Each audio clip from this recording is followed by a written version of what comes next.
Arus lalu lintas di Kota Ambon terlihat lengang menyusul penerapan pembatasan kegiatan masyarakat (PKM). Seperti terlihat di sepanjang Jalan Pantai Losari, Jalan Patimura, Jalan Jenderal Sudirman, maupun di sejumlah kawasan jalan lainnya pun terlihat cukup lengang.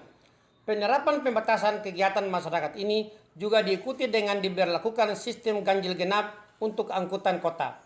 Hal ini dimaksudkan agar kendaraan kota mudah ditertibkan pada musim pandemi corona ini.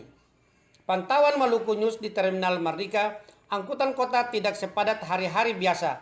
Hanya terlihat beberapa angkut saja yang masuk ke luar terminal untuk mengangkut penumpang.